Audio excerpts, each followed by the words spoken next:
Здравствуйте, Роберт Здравствуйте. Витальевич. Здравствуйте. Спасибо, что нашли время и согласились ответить на наши вопросы. А, Всегда рад. Спасибо большое вам.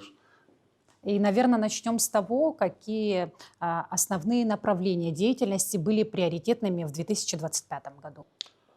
Как и в 2025, как и во все остальные, наверное, все-таки в МВД приоритетное направление – это борьба с организованной преступностью, борьба с незаконным оборотом наркотиков. Ситуация на дорогах, знаете, у нас сложная. С этим очень серьезная работа проводится. Ну и по всем остальным видам общеуголовных преступлений, также охрана общественного порядка. Я думаю, что это очень важно. Во всем этом для нас всегда самая главная задача. Проходите.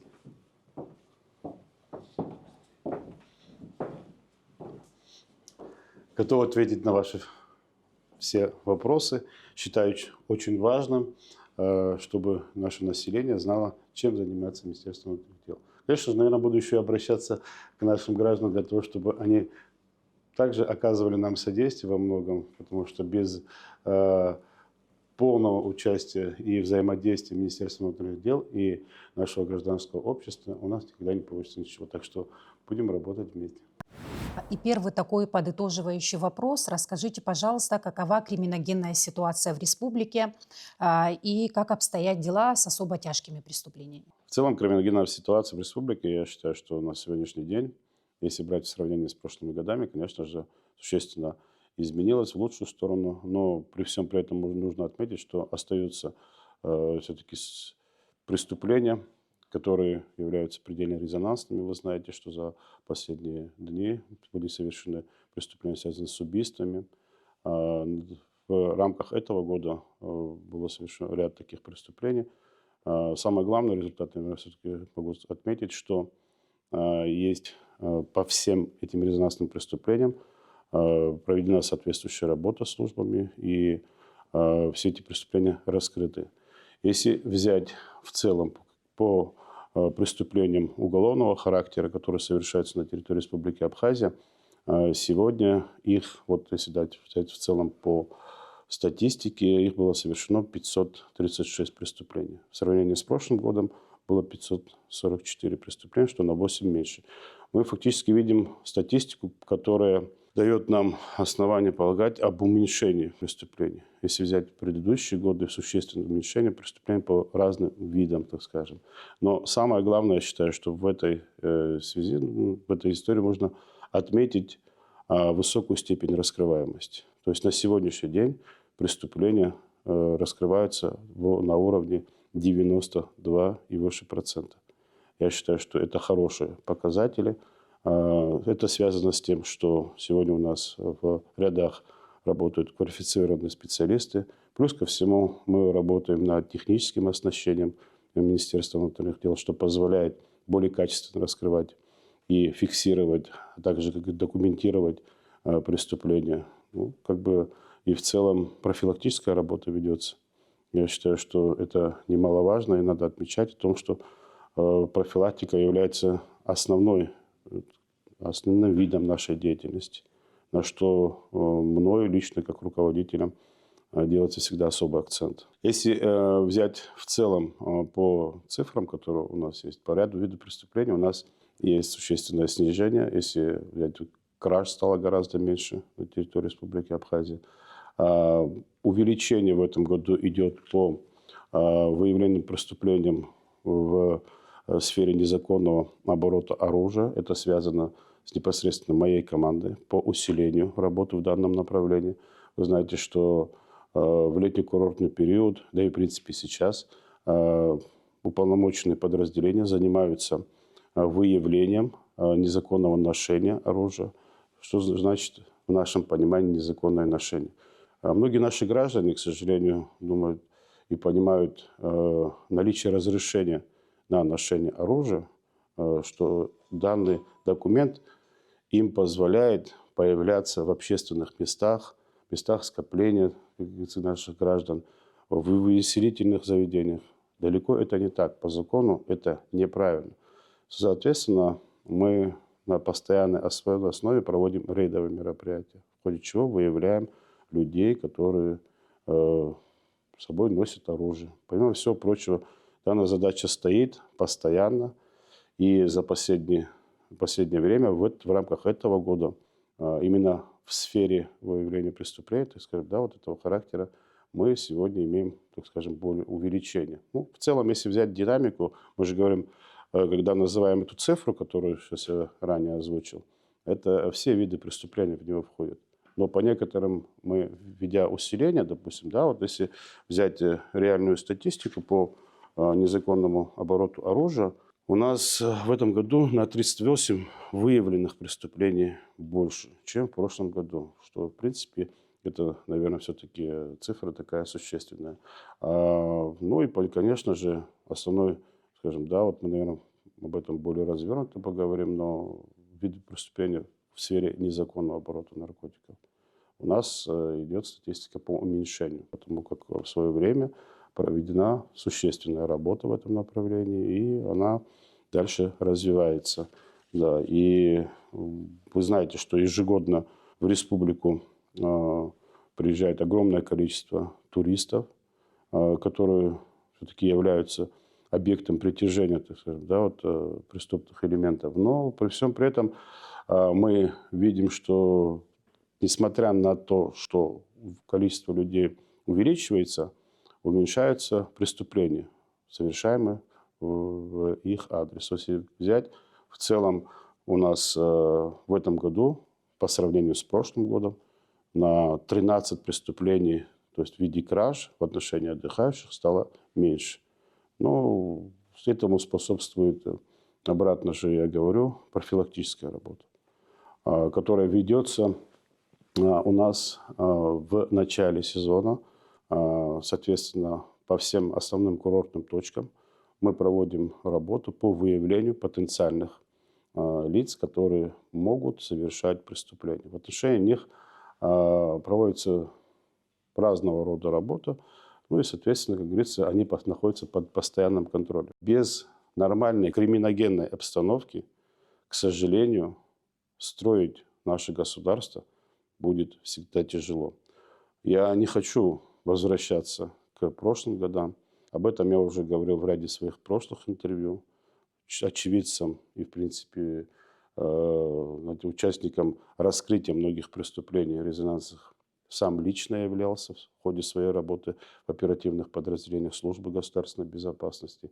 Мы не собираемся поддерживать никого без преступного мира. Мы собираемся с ними бороться и боремся, что, в принципе, сегодня предельно очевидно.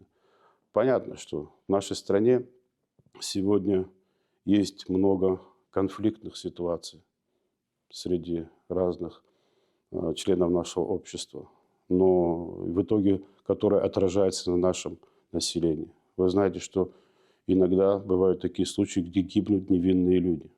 Яркий пример буквально недавнего события, где погибло 2 гражданина, было еще ранено несколько человек. Это вопиющий случай, который мы должны полностью постараться исключать из нашего общества. Организатор преступления этого пытался скрыться за пределы Республики Абхазия, то есть как бы путем выезда в Российскую Федерацию. Далее уже пытался выехать в Грузию. И буквально на последних минутах нам удалось организовать его задержание. Понимаете? То есть это говорит о чем? О том, что сегодня с нашими российскими коллегами проводится существенная работа именно вот по взаимодействию. Наше общество разделилось на тех, кто против ношения оружия, да, и есть определенная категория людей, которые все-таки считают, что не стоит у абхаза отнимать оружие. Вот как граждане относятся к изъятию и к рейдам, которые вы проводите? Я не собираюсь заниматься, знаете, разоружением нашего населения. Но я хочу привести к порядку хранения и ношения оружия. То есть об этом идет речь. Никто, как вот некоторые здесь громко очень заявляют, что мы собираемся разоружить наше общество, и потом в случае войны они станут безоружными, об этом речи не идет. Есть условия хранения оружия. У нас сегодня закон позволяет прийти официально, зарегистрировать оружие, при том, что предоставляют соответствующие условия, смотрят на то, заслуживает ли человек получения такого разрешения. На это есть ряд критерий. Мы уже наработали определенный материал. С учетом практики, которая уже у нас есть, мы внесли ряд изменений, то есть в действующий закон. Не то, что внесли, мы поправки подготовили, они находятся в парламенте. Я думаю, что очень надеюсь, что в ближайшее время они будут рассмотрены, потому что нам это действительно очень необходимо для нашей в целом работы. Так или иначе, нам нужно этот закон ужесточать. Согласно опросам лаборатории социологических исследований при АГУ, коррупция и взяточничество входят в число 5 ключевых проблем, которые волнуют наше общество. Вот какие шаги были сделаны для усиления борьбы с коррупцией внутри правоохранительных органов и насколько эффективно они сработали? Всем известно, что у нас в МВД есть управление собственной безопасности, которое занимается постоянным выявлением лиц, вынашивающих коррупционогенные, так скажем, мысли. И в целом в этом направлении под моим личным контролем ведется существенная работа. Да, конечно, есть в основном, скажу вам так, это по линии ГАИ у нас были выявлены такие случаи неоднократные. Люди были в том числе и уволены из органов внутренних дел, понесли серьезные дисциплинарные взыскания. Некоторые материалы были направлены в прокуратуру по ним.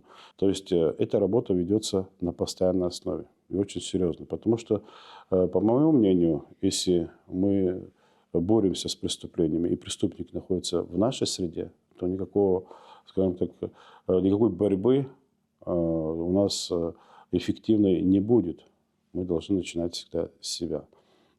И потому для меня является основным, направлением МВД – это постоянный контроль за деятельностью наших сотрудников, чтобы не допускать коррупциогенные факторы.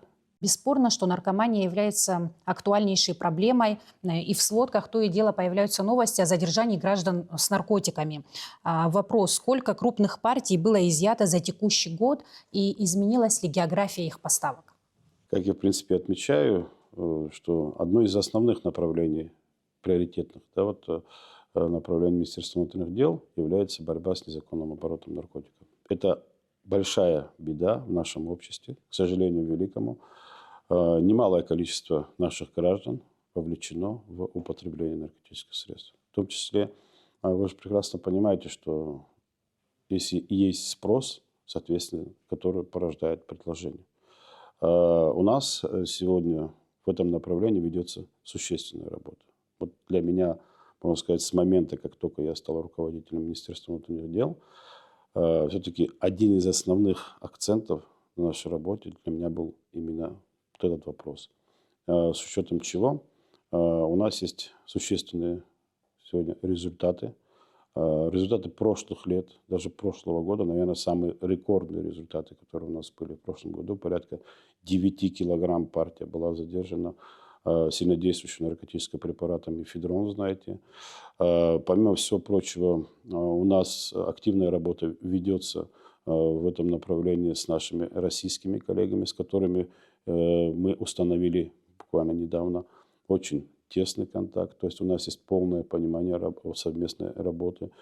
Работаем мы в основном, скажу так, по поставкам, то есть организаторам этих поставок.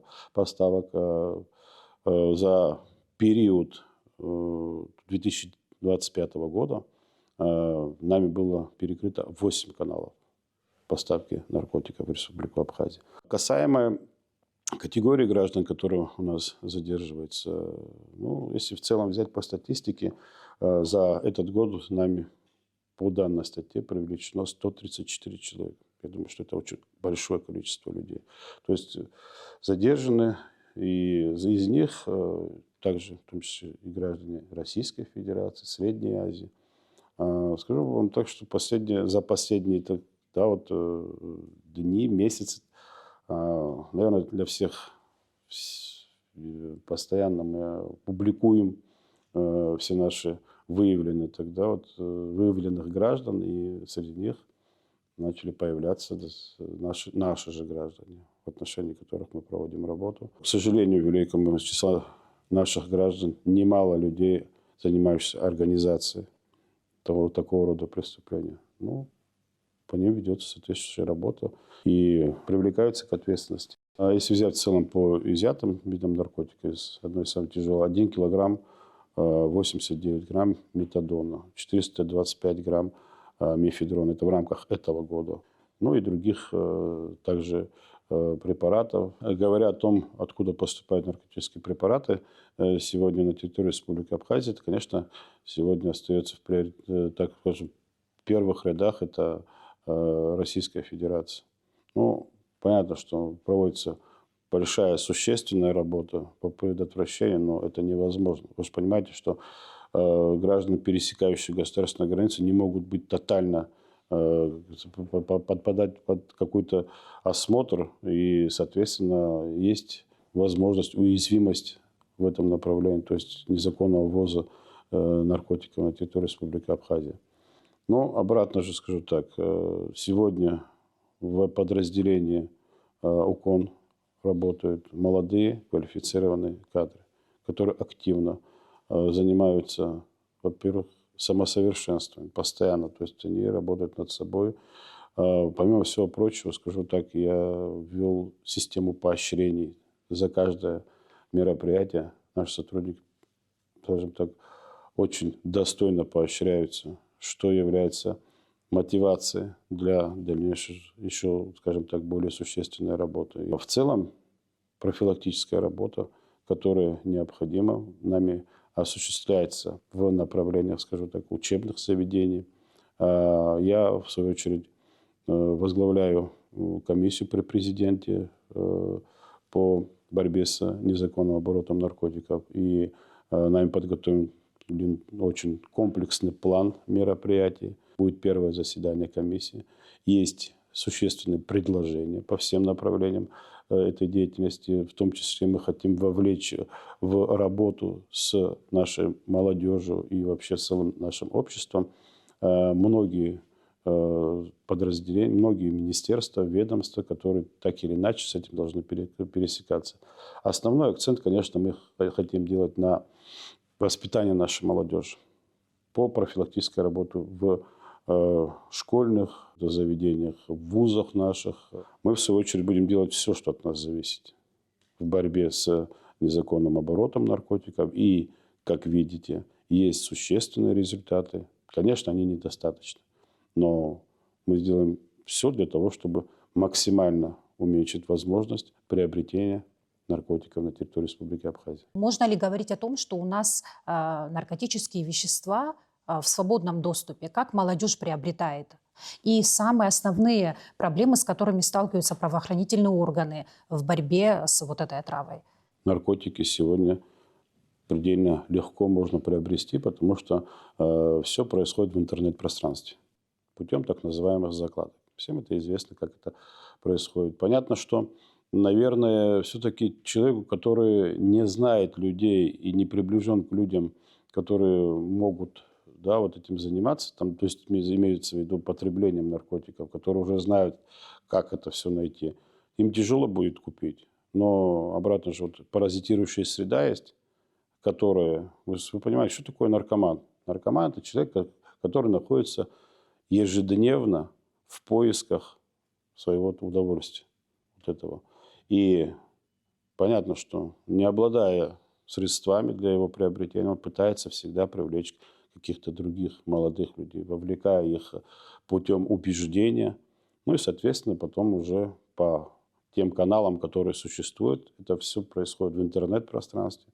Если говорить о сложности закрытия этих каналов, и либо работы по пресечению вообще этой деятельности, конечно же, сложность в первую очередь технического характера. Вы понимали, это в интернет-пространстве, к сожалению, у нас пока возможности нет. Все ресурсы находятся за рубежом, и у нас возможности закрывать, скажем так, телеграм-каналы там, или другие источники, то есть информирования, продажи, так скажем, возможности продаж. Мы стараемся выявлять непосредственно организаторов. Но обратно же говорю, что да, это очень легко. При желании сегодня люди могут приобрести. То есть это сегодня это не только в Абхазии, это мировая практика. Это то, что происходит во всем мире. Мы наращиваем наши отношения с другими странами. Понятно, что это страны СНГ, в том числе, чтобы вы понимали, страны Таджикистана, Узбекистана, страны, потому что их граждан на территории Республики Абхазия очень много, и мы хотим понимать, кто они такие. У нас есть возможность сегодня оперативно получить на них сведения. То есть такие контакты тоже у нас существуют. Я думаю, что это будет полезное развитие.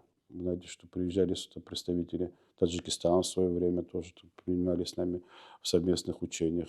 Так что наращиваем географию своих отношений с другими странами в том числе. Говоря о международном сотрудничестве, какие направления вы выделили бы основными?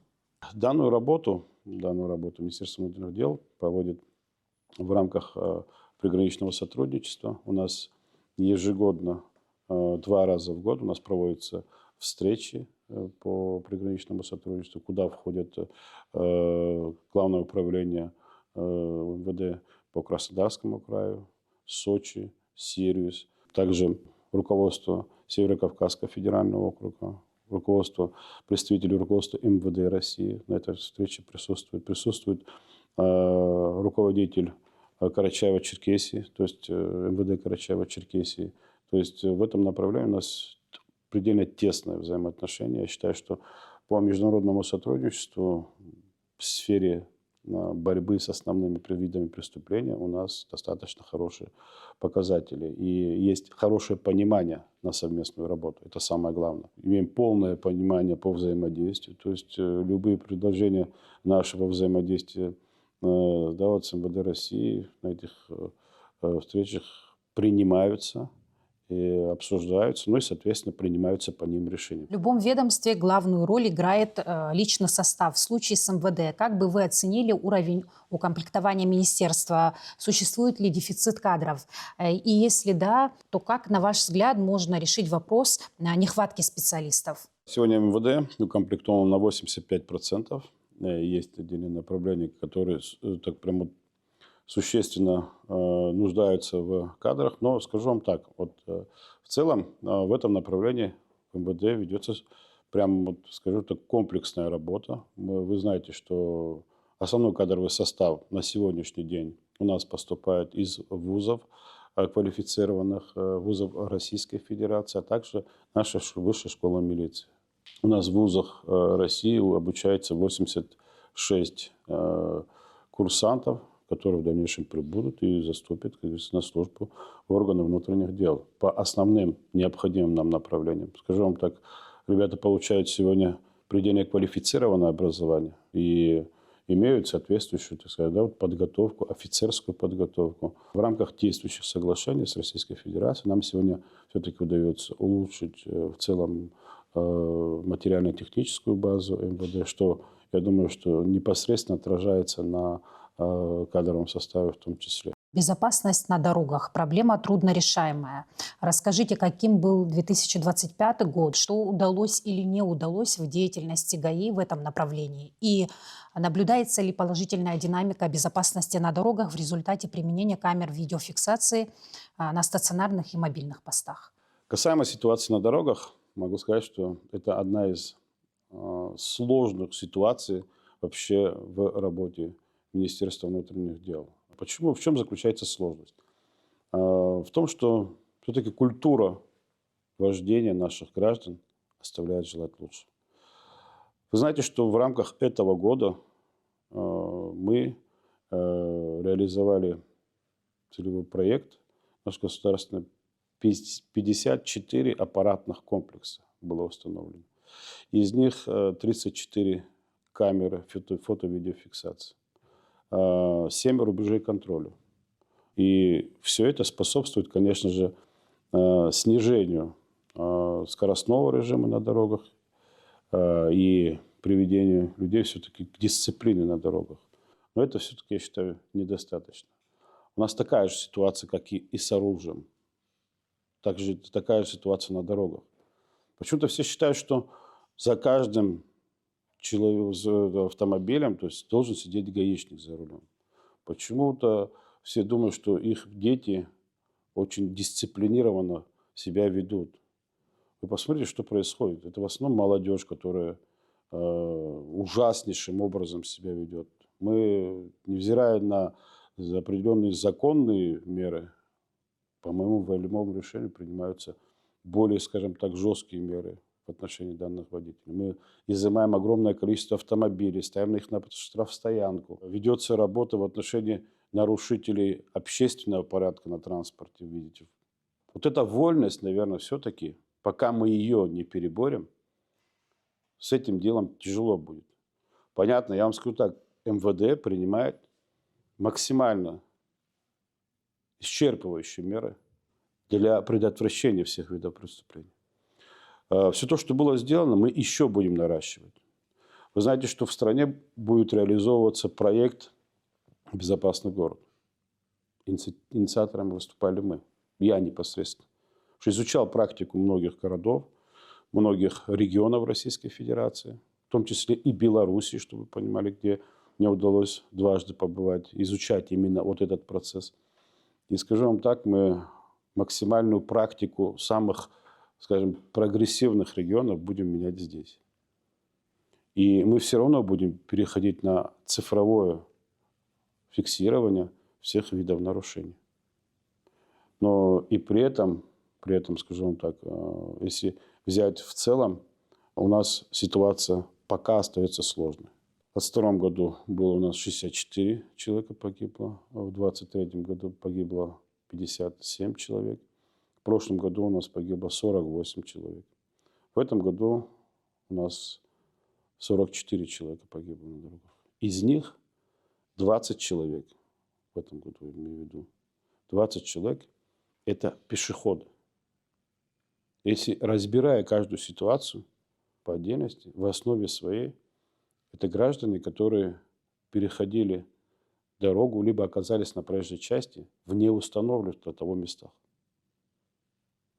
Понятно, что плюс ко всему способствует и скоростной режим со стороны водителя. Я их ни в коем случае не оправдываю. Но 20 человек – это пешеходы из 44. У нас также остается пока проблема с превышением скорости на дорогах, выездом на встречную полосу. Но даже вот эти камеры, они не Вот останавливают эти водителей? камеры, скажу вам так, они нам позволяют выявлять огромное количество сегодня граждан, которые нарушают. У нас, чтобы вы понимали, штрафы только за фото-видеофиксацию 52 миллиона рублей было собрано. Если взять в сравнении с 2023 годом, это было всего 5 миллионов рублей. Представляете? То есть, как бы в этом направлении существенно ведется работа. Но тем не менее, люди уже изучили, где они есть, где их нету. В этих промежутках они пытаются, да, вот сходить с ума. Я не знаю, как по-другому это не назвать. Скоростной режим, несоблюдение правил дорожного движения, пребывание в состоянии наркотического либо алкогольного опьянения. В основе своей все такого рода ДТП именно связаны с нетрезвым состоянием людей. Если по статистике брать, в основе так. Ну, обратно пешеходу. Я вот то, что говорю, над этим вопросом тоже мы работаем предельно. Общий план стратегии вот, скажем так, вот, дорожного движения в городе Сухом мы собираемся делать. Я уже по этому вопросу встречался с заместителем мэра Москвы, и они нам готовы помочь в создании вот, уже цифровой системы, схемы вот, всего города, городского движения. Знаете, что у нас заторы большие начали появляться. Все, знаете как, я стараюсь подходить к этому всему научно, по-другому никак. Надо для того, чтобы решить любой вопрос, ты должен все-таки изучить его правильно и найти методику решения той или иной задачи. В стране действует запрет на майнинг, но до декабря этого года в России не было уголовной ответственности за генерацию криптовалюты, что позволяло майнерам из Абхазии, то есть продолжать свою деятельность на территории соседа. Вот с учетом изменения в российском законодательстве, это как-то повлияет на борьбу с майнингом в нашей стране? Не будет обратного оттока? Касаемо работы в целом по выявлению майнинг оборудования, на территории Республики Абхазия. Министерство внутренних дел проводит существенную работу. Наверное, всем это уже ясно, понятно. И основные, так скажем, вот фермы майнинговые были нами выявлены в свое время. Очень огромное количество майнингового оборудования взято в целом. По этому году было проверено 695 объектов, 612 аппаратов было изъято. Могу сказать одно, что майнингового оборудования в стране стало гораздо меньше. То есть та работа, которая нами проводится совместно с службой госбезопасности, с Государственным таможенным комитетом, госстандартом, мы, наверное, все-таки существенно сумели снизить процент подключаемости, да, на территории Республики Абхазия. Особенно, я сейчас могу отметить, после принятого решения об изъятии этого оборудования. Нам стало гораздо проще. Просто это майнинговое оборудование больше не возвращается. Касаемо ввозов в Республику Абхазия, скажу вам так, что сегодня Государственный таможенный комитет ведет активнейшую работу. Мы, где есть наша необходимость, мы всегда помогаем, но и, скажу вам так, активную работу по выявлению лиц, изыскивающих возможность ввоза оборудования сегодня ведется. И потому я скажу так, гораздо тяжело сегодня, даже какие бы нормы не были приняты на территории Российской Федерации, в Абхазию майнинговое оборудование завести практически очень сложно. Комплекс мероприятий, который проводится всеми силовыми структурами, в том числе во взаимодействии с Министерством энергетики и под руководством премьер-министра, под его постоянным контролем президента, скажу вам так, дает возможность сегодня говорить о том, что майнинговое оборудование стало в стране предельно меньше. Мы можем судить, наверное, все-таки по отчетам энергетиков, что энергопотребляемость тоже уменьшилась. Но и мы в этом направлении будем всегда двигаться вперед. Я, честно говорю, вам, вот как гражданин обычный, я не хочу, чтобы мои дети зимой сидели в холоде. И все буду делать для того, чтобы они были в комфорте. Подводя итоги сегодняшней нашей беседы, расскажите, каким лично для вас был 2025 год? Мне тяжело говорить о том, как лично мой год был, потому что моя жизнь проходит вся на работе. И все, о чем бы я ни говорил, все-таки увязывается в работу. Потому что как бы у меня нет возможности заниматься личной жизнью, к сожалению. Ну, если из ярких событий, какие моя старшая дочка закончила университет. Работает уже в органах внутренних дел. Так что для меня это как бы знаменательное событие этого года. Мой младший сын пошел в школу. Так что это, наверное, из семейных самых лучших, скажем так, событий, которые могли произойти. Ну, а остальное все, слава богу, хорошо. Роберт Витальевич, спасибо большое за интересную беседу и успехов в вашем нелегком деле. Спасибо. Уважаемые граждане Республики Абхазия, поздравляю вас с наступающим Новым годом. Желаю мирного неба над головой, крепкого здоровья, а также благополучия в ваших семьях. Мы, в свою очередь, будем обеспечивать правопорядок и делать все так, чтобы ваша жизнь была, насколько возможно, красивее и спокойнее. Еще раз от всей души поздравляю вас с Новым годом.